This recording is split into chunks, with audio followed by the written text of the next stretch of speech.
Section 2.5 is the eye, which is the most remarkable of all optical devices or optical systems that we come across. And we really don't always appreciate how complex this system really is, from the optical elements themselves that physically focus the light, to the retina, which detects the light, to our brain, which is very much part of the imaging system that then processes the image.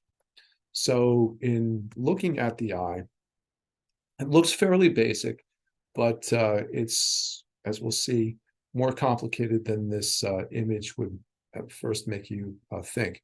So what are the primary parts of the eye? Well, first of all, we have this curved surface known as the cornea. It's actually covered with a protective layer known as a conjunctiva. But this cornea is the main refractive element. That's what's going to start focusing the light. Remember, when we first talked about spherical interfaces and how they form an image, it is the cornea, which even if you didn't have a lens in the eye, would begin to converge the light and focus it onto the retina. Now, we also have this lens here, but this lens does not have the focusing power that you would think it would. The reason for this is it's actually immersed in a fluid with a slightly lower index of refraction.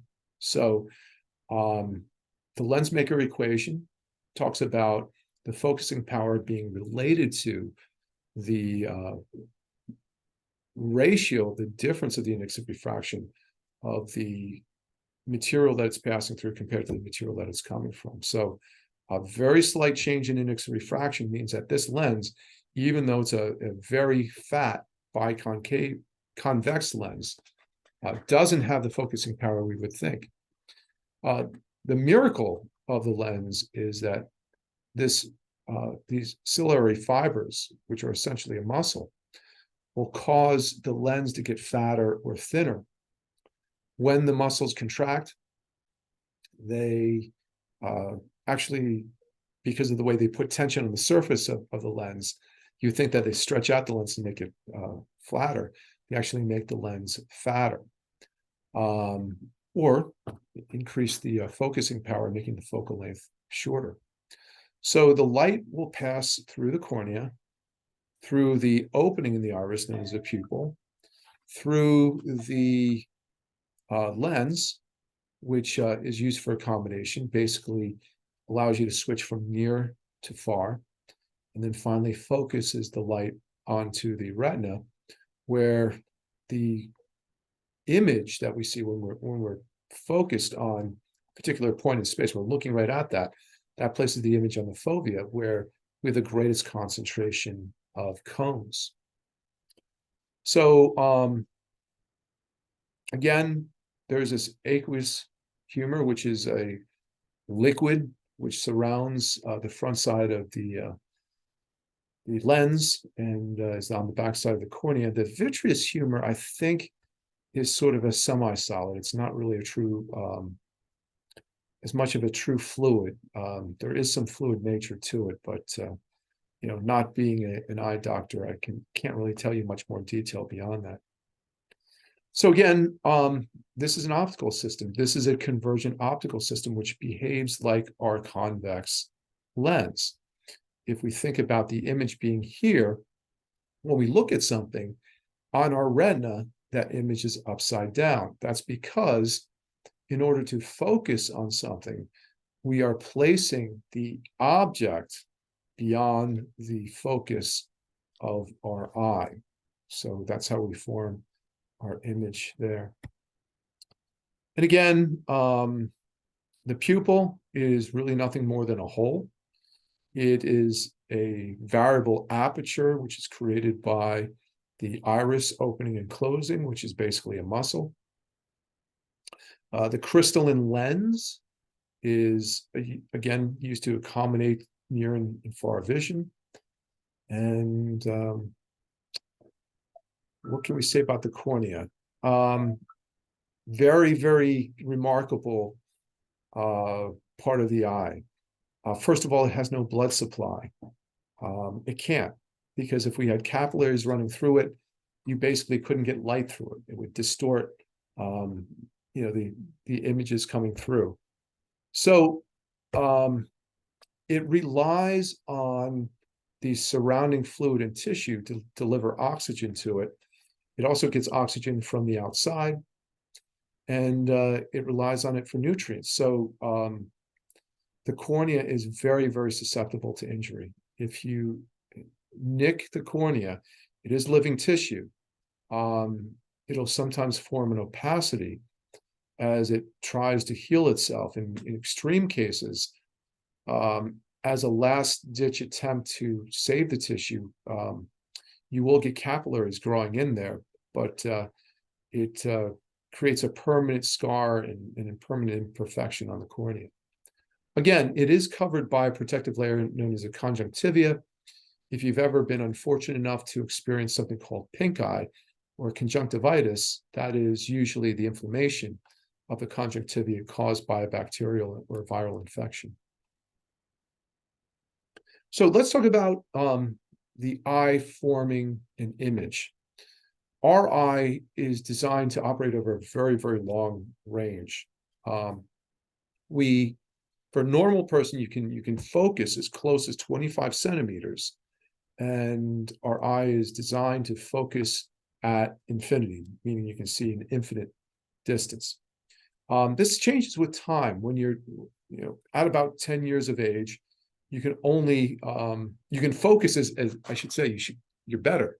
You can focus as short as 18 centimeters. As you get older and older, that gets longer. By age 60, you're holding things far away from your eye. As presbyopia starts, that near point can actually double to, I shouldn't say double, increase by a factor of 20. And that's makes reading difficult without glasses, because you'd have to hold something 5 meters away from your eye in order to see it. The far point of the eye represents the longest distance at which you can focus. And I developed myopia, which is nearsightedness, while I was in grad school. I don't know if this is true. Again, I'm not an eye doctor, but all the close work that I did, I am told, caused my far point to change and become closer. So now, if I want to go anywhere and I want to drive, I need glasses. I never felt comfortable using contacts. The surface of my eye, my conjunctivity is just very, very sensitive, and I don't know if it's psychological or it's a physical reaction. Glasses seem to be the only thing that worked for me. So normal vision has a far point at infinity.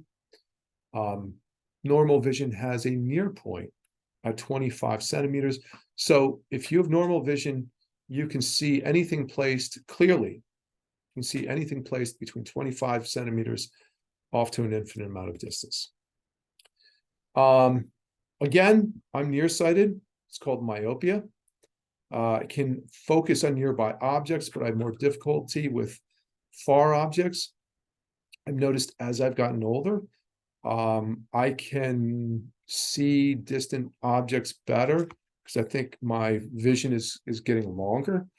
But I'm also finding out as I age that my near point, which was too near, is now moving away. So I'm not quite 60, but it's not quite 5 meters, but it's getting to be, I would say, probably out to about 50 centimeters. Okay, so it shows you how nearsighted I was. Still am. Farsighted, known as hyperopia. You don't have a problem with your far point, but your near point is too far away. And how do we get rid of nearsightedness? Well, we can have LASIK surgery, or we can correct for nearsightedness temporarily. We can get rid of it by wearing glasses or wearing contact lenses. We need a negative lens. If you remember, we talked about positive lenses and negative lenses, and you know, what their focal length is. We would need a lens with a negative focal length in order to correct for nearsightedness. And you know, this is what it does.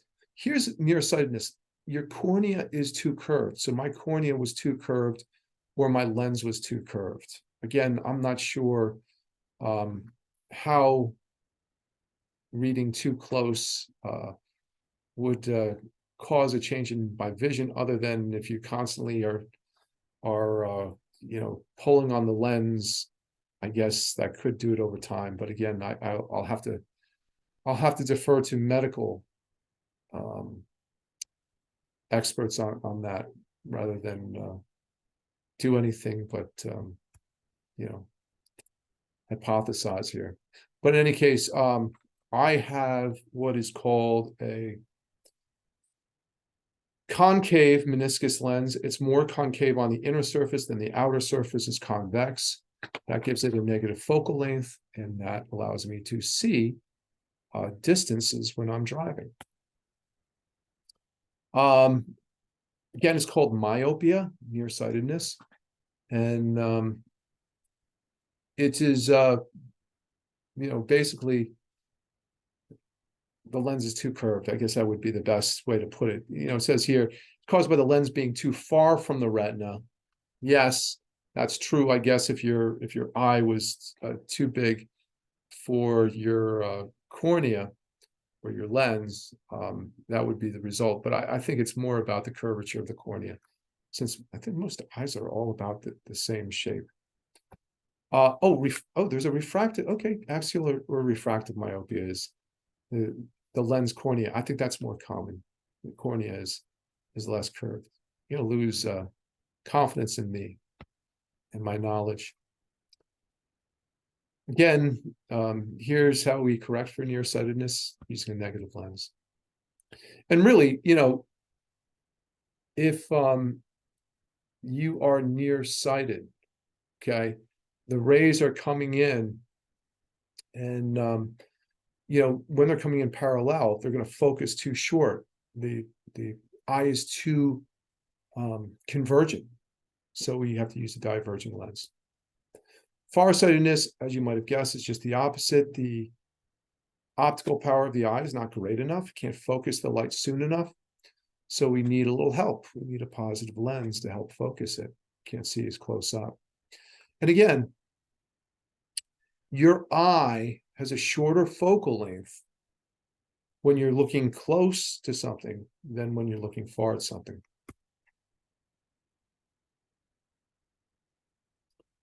And again, here's a converging lens. Most common type of lens that you'd use in this particular case would be a convex meniscus. And if it's a, you know, if you're using, you know, a regular eyeglass, you can see that they sort of just wrap around the curvature of the cornea. If you want to change your vision, there's always LASIK surgery. And the idea here is that we cut into the cornea, okay? We then expose the cornea to a blast of ultraviolet laser light. This will etch into the cornea. Basically what happens is it's a pulse system, so it's going to vaporize part of the cornea. But if you want to make the cornea less curved, as it would be for my case, you would have a higher intensity on the inside than the outside.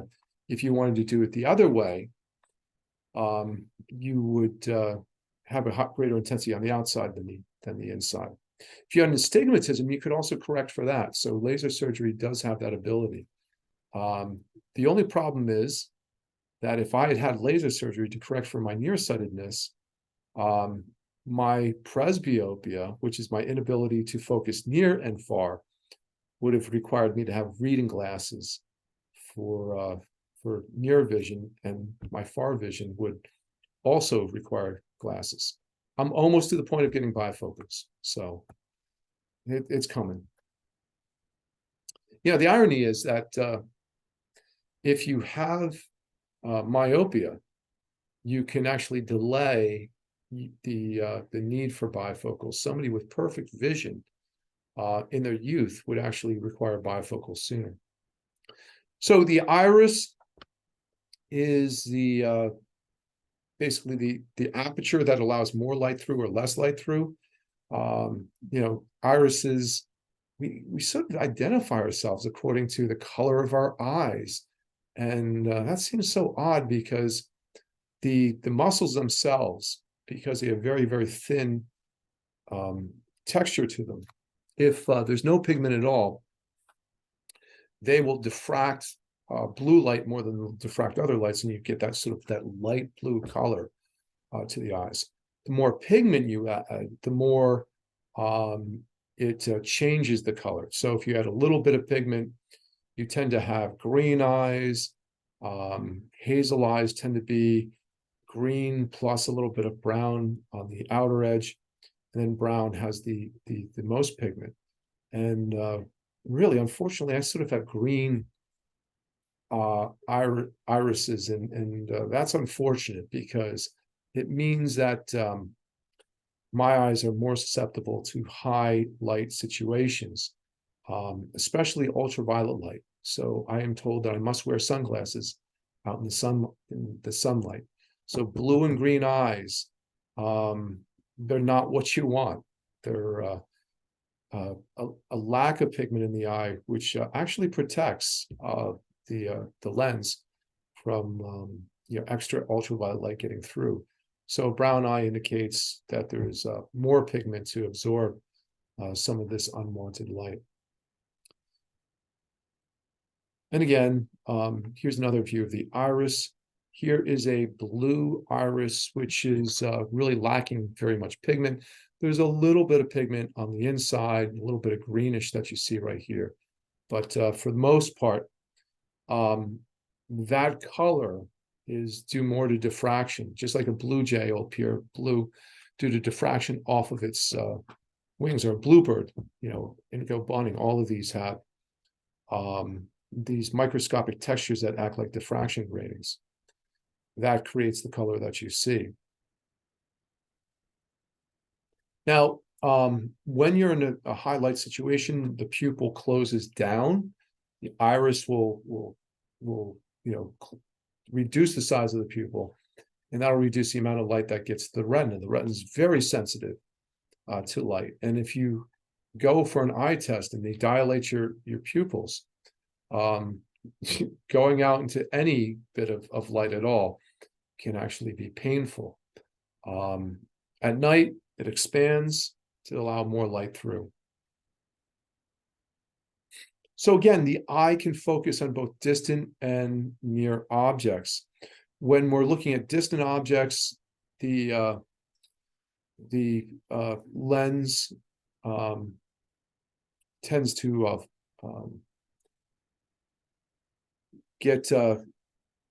when we're looking at distant objects, the lens tends to I got to be careful with the wording here. I think I got to do an edit here. The lens tends to flatten out. We can see more distant objects.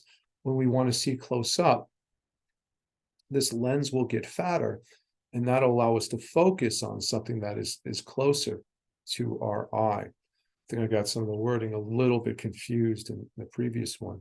So the lens is really the fine adjustment. It allows us to focus the light near or far, or I should say, focus the light from the object to form on the retina near or far. And your brain will actually make adjustments until whatever we're looking at is focused. The lens is the right size.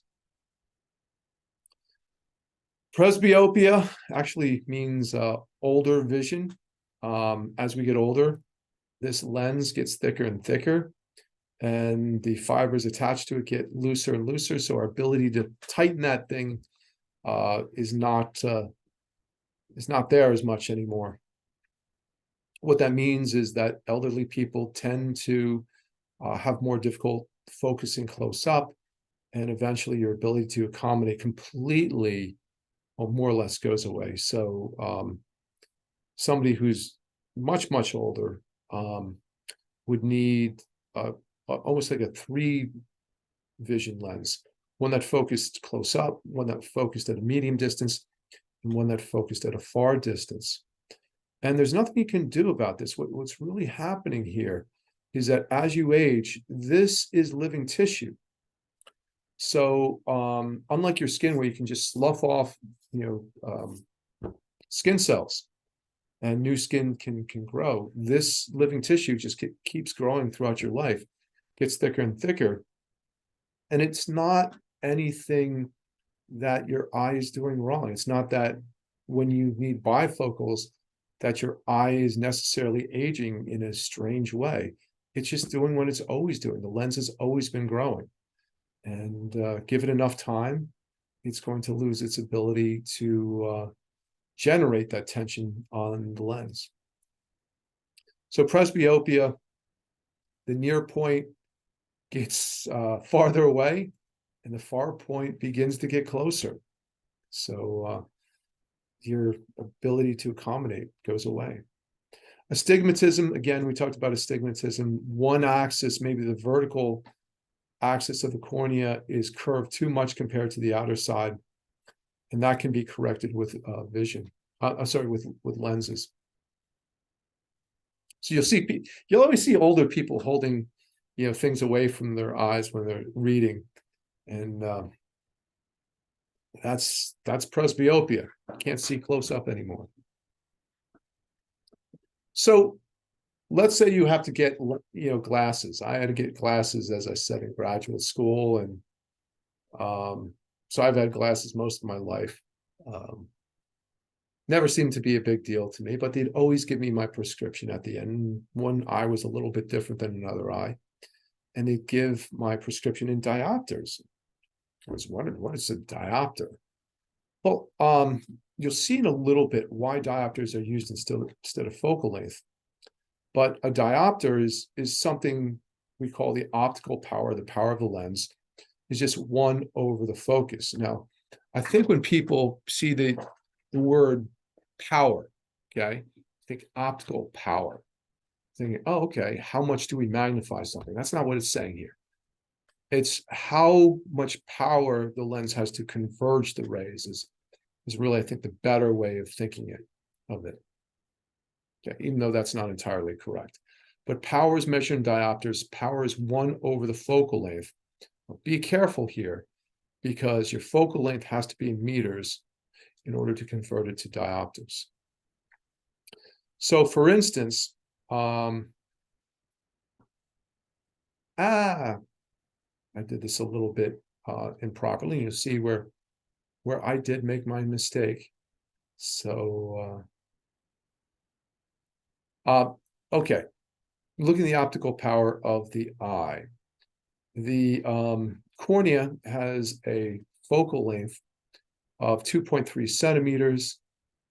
I just think I realized I messed up on the diopter units, but we'll go on. The focal length of the lens is 6.4 centimeters. So here's why we use diopters with glasses. If we want to look at an optical system and look at its total power, it's the power of the first part of the system, in this case, the cornea, plus the lens. So we see 1 over 2.3 centimeters plus 1 over 6.4 centimeters, okay? And then we convert that into an inverse length, and that inverse length is the number of diopters, okay? And again, I got to be a little bit careful here with these units. Inverse meters, okay, not inverse centimeters. So the focal length, the overall focal length of the eye is 1.7 centimeters, or 0.017 meters, okay? So if you take the inverse of 59, again, I did make that little mistake here. You will get, 0.017 meters, or 1.7 centimeters, okay? Did the same mistake here. Just ignore that. It's meters. It's inverse meters. So the optical power can change as the eye accommodates to see closer. Now, for a person with perfect vision, we want the near point to be 25 centimeters. So now we look at the optical power of the eye, which is 1 over the focus. Using our lens equation, 1 over the distance to the object, we want the object to be at the near point 25 centimeters, over 1 over the distance to the image. This is the distance between the front of the eye and the retina is 1.7 centimeters, okay? And we can see that we go to 53 diopters for, and again, that's inverse meters. I apologize there. So we go from a focal length of the eye from 1.7 to 1.6 centimeters, from 59 diopters to 63 diopters. Eyeglasses for myopia. Okay, I go to the doctor. I have my vision checked, and I find out that I've got myopia. My cornea and lens are too strong. They focus too strongly, because really, looking at my far point, okay, this is looking at the power for far point. It should be 59 diopters, and it's actually 62 diopters. So it's pretty simple in terms of seeing what type of glasses I would need. If this is the case, 59 diopters minus what my vision actually is for the far point. Here's what it should be. Here's what it is. I would need lenses at -3 diopters. That's a pretty good prescription right there. I think mine aren't that far. I think mine are more like -1.5. But that would be an example of how you'd correct for myopia. For hyperopia, let's say that your near point should be 63 diopters. That's what we calculated before, but it's 61 diopters. Then you would need a positive lens with a +2 diopter. Okay, if you want to convert that to meters, okay, 1/2 is 0.5. So that would be a 50 centimeter lens, whereas this would be a -33 centimeter lens. Okay, so we looked at the optical system in terms of the geometric optics associated. The fact that the cornea does most of the refractive work on the light coming in, the lens is there to do adjustments. Now we're going to take a look at, we've got the image to the retina. How is this going to be converted into something that my brain can use? Well, we have 2 different types of sensors in the retina. They're called rods and cones. And there's actually a photochemical reaction that takes place that converts a chemical called visual purple to visual yellow. And when this happens, this triggers a nerve impulse to be sent along the optic nerve, and then that in turn is sent to the brain for processing. It usually takes about 15 minutes to become dark adapted for 2 different reasons. One, the more light that you're exposed to, the less of this visual purple that you have. 2, your eye will wait a little while before expanding the iris, the pupil, to allow more light in. So this is, dark adaptation, getting used to the dark. When I used to go and take my telescope out and take a look at the sky, I would spend a little time just out in the dark, letting my eyes adjust and get used to it. Again, Here is the retina itself. It's sort of interesting that you actually have the blood supply that goes in front of the rods and cones. Okay, this is living tissue. You know, pretty much everything inside the eye is living tissue. And then you have your rods and cones, which are behind that. So you're looking through. Sometimes you can see these capillaries. Um, you know, if the light's going in at the right way into the eye, especially when the doctor's looking in your eye, all of a sudden you see these, you know, this looks like a tree, you know, these veins and capillaries. But basically, the rods and cones are going to detect the light, and then that information is going to be taken back to the brain along the optic nerve. Now, your macula, the fovea, which is where the light's going to be focused, actually is a curved surface, and that's to increase the surface area of the detectors. That's where you have the most cones.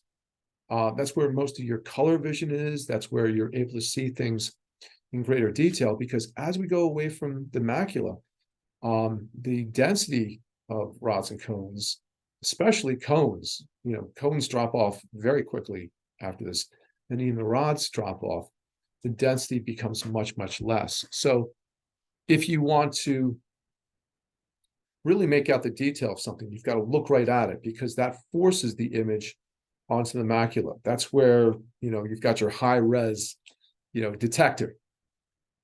Your peripheral vision, which is off to the side, okay, there you have fewer. So I can see my hands moving. The peripheral vision is very good at looking at things moving, but I can't really make out very much in terms of my actual fingers. I can see sort of a blob moving, but when I look at it, I can make out every finger. Okay, so very, very important. In terms of what you process, most of the information is coming from a very, very small part of your retina. And here is taking a look at this closer.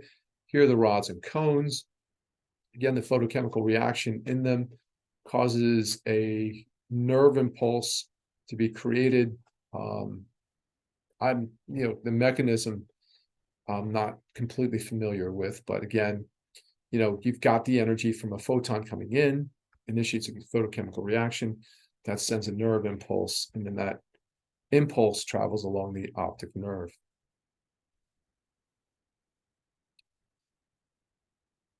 Because your macula, or that fovea part of your eye, is most responsible for your fine vision, damage to this area can lead to a type of blindness that doesn't mean that you can't see light and dark.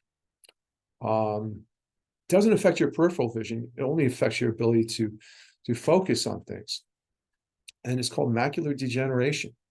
To some extent, eyes do, as they get very old, if you're fortunate enough to live to a very old age, you will experience some macular degeneration. But some more severe types of macular degeneration, such as wet macular degeneration, occur when the body just starts growing new capillaries, and these capillaries are weak, and they'll spring leaks, and as they bleed into the retina, they damage the retina. And if it's not caught soon enough, you can see here there's a lot of damage that's been done at this site. This is the optic nerve, by the way. And the optic nerve, goes through the back of your eyeballs and then it goes to the brain. And the reason why you don't want the macula right where the optic nerve is because that's where the information is exiting. So, and that's where the blood supply comes into, that's the optic nerve. They call that the optic disc. But here you can see a lot of damage from internal bleeding. The macula just so unhealthy there. That person probably has lost the ability to read, even though they have their peripheral vision still. How do we see color? Seeing light, we can see that, It's an optical system. We focus onto this retina. The retina then turns it into a nerve impulse. The nerve impulse then sends it to the brain. But one thing that we are able to do very, very well is discern colors. I always told that dogs and horses can't see colors. That's not true. They're just not as good at seeing colors as we are. I think would be considered red-green colorblind. But we certainly rely on color vision quite a bit. And we define within the visible part of the spectrum 6 different parts. And we come up with these colors based on the fact that we have 3 different receptors in the eye, which are designed to detect light at 3 different wavelengths. Red, green, and blue are the receptor colors.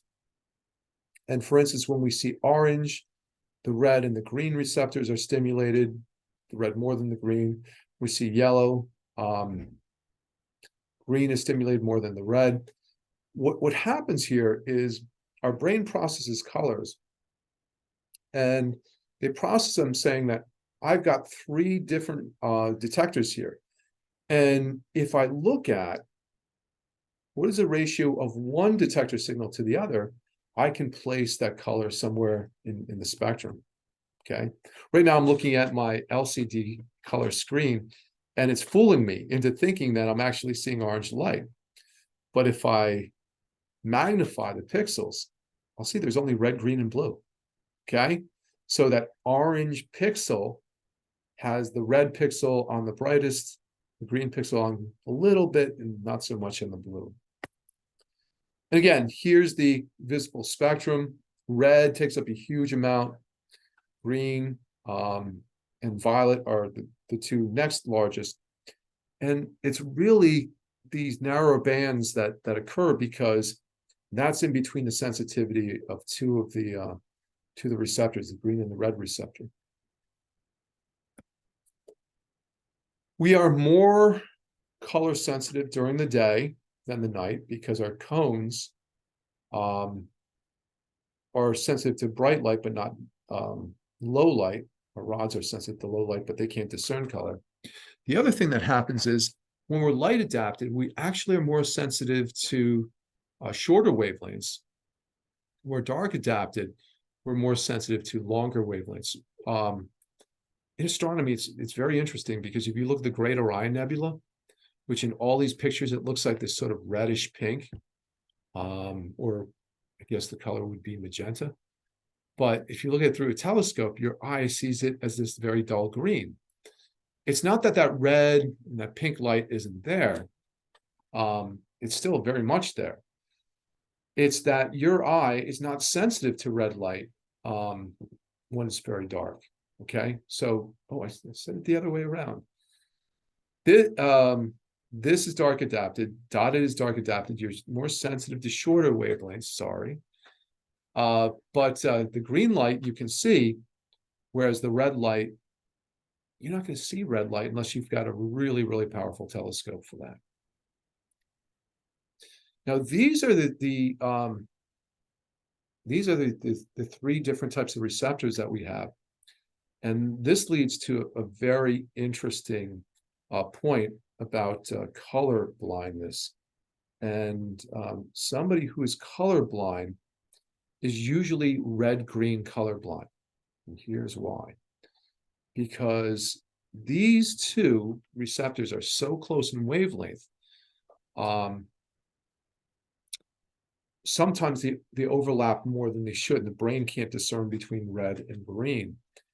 And somebody came up with the ingenious idea that if you make a special filter for, I don't draw very well, so you're going to have to put up with my image.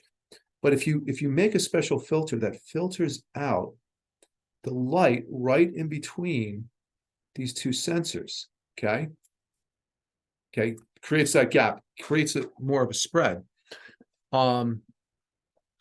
it allows people with a certain type of red-green color blindness to see better. So I find this absolutely remarkable that somebody was able to do this.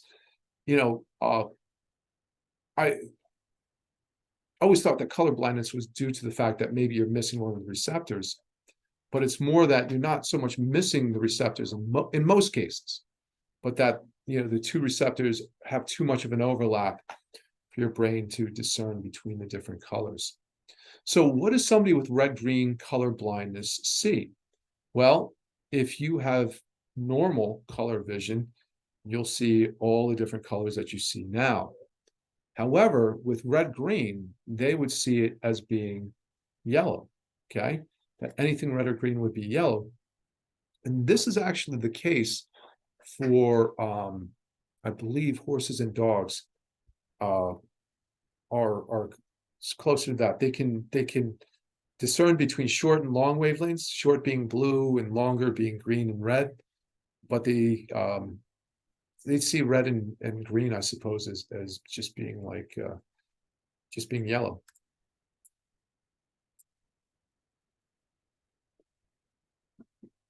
So again, each receptor is responsible for a different part of the spectrum. The red and the green receptors overlap more than they're showing here, but this is sort of, trying to make everything equal. Everything's not equal in terms of our reception. And really, the red and the green are much more overlapped than that. But again, one could imagine that when we're seeing yellow light, it's an equal response between red and green receptors. Orange light is more red than green. Blue would be more green than blue. And violet would be mostly blue receptors. And in art, we can use this. We have the additive primaries, which in theater you might see different colored gels put in front of lights, maybe a red light, a green light, and a blue light, and you can add them together to produce any color that you want. All colors together would be white, okay? Also in the pixel on your television screen or your computer screen.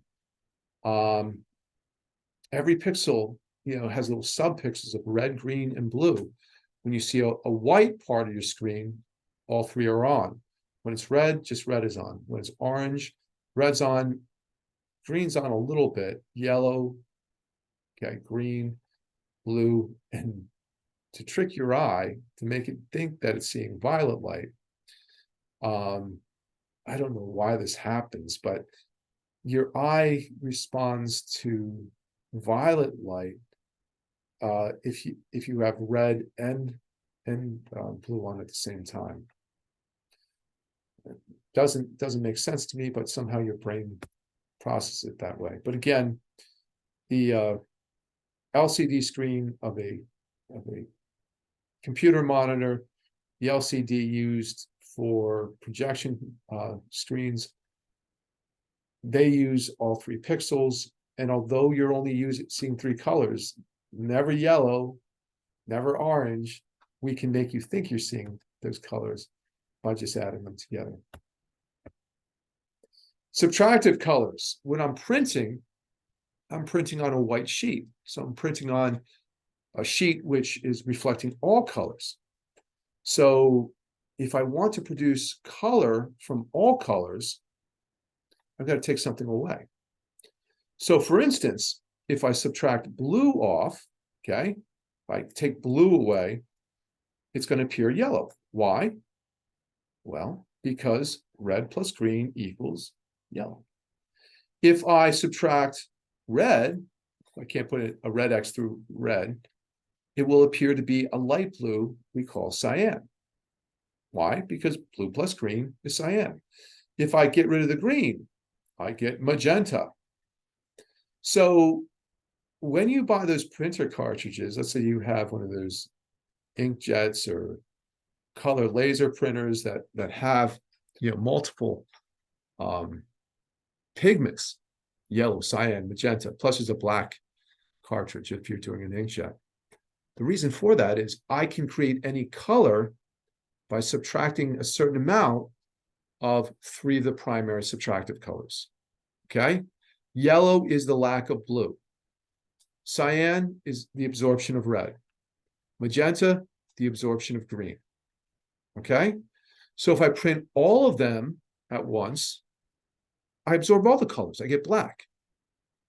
If I absorb 2 of the colors, I'm left with one of the additive primaries.